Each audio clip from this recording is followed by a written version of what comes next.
So Nidus the Plague Bearer, the festering demigod, the most popular Prime Access in the history of Warframe. That's a pretty big achievement considering past Prime Access setups.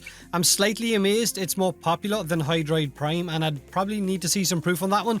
And I'm sure Grendel will overtake that when it comes his time to get some gold trim around that big gold belly of his. But this is Nidus Prime, easily one of the most powerful Warframes in game right now. Hard to kill, damage dealing, crowd control, healing. He can pretty much dip his freaky toes in any of these traits, but being a solo demigod is probably how most of you will decide to play him. One that can link to enemies, can cause primed maggots to explode on his infested field of heals, while throwing a spaghetti ball out and grouping up enemies for easy killing.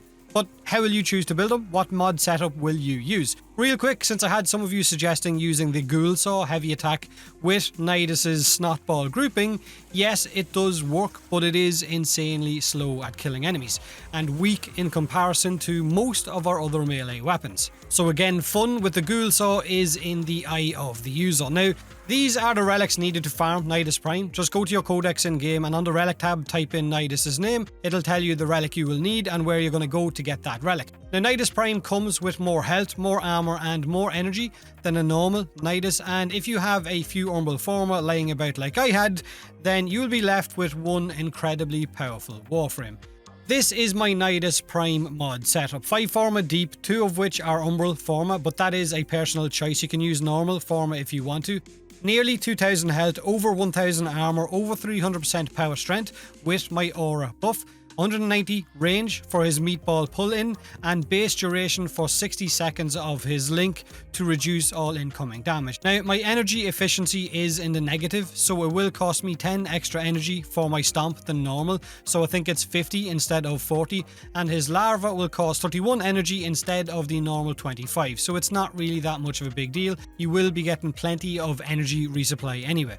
Growing power for more power strength, of course, cunning drift for more range on his spaghetti ball and on his healing carpet, but you can drop out cunning drift for any mod you want to. Hunter Adrenaline or a rage mod for constant energy resupply. 3 umbral mods for the boost in stats we will get from having all of those 3 equipped, but you can use normal versions if you don't have the umbral mods. And a streamline was just, I guess, to make his stomp easier to spam, but it is a bit of a wildcard mod, so you could pop in any one of his augments in there if you wanted to, or any other mod that might help benefit your playstyle. Entirely up to you, your Warframe, your game, go fucking nuts. So with this setup, I have pretty much a constant 100 stacks, constant energy resupply due to Hunter munitions, and of course constant heal with his ultimate carpet being down. And I am linked to an enemy for 60 seconds at a time. Arcane Guardian is going to give me more armor whenever it procs, but you could pop in Grace or Energize if you wanted to. If you didn't want to use, I guess, the Streamline mod or the Hunter Adrenaline mod, you could use Arcane Energize in there instead. Arcane Avenger, of course, is going to give me a crit boost whenever I take damage to my health, which is literally all of the time. So it's going to benefit all of my weapons.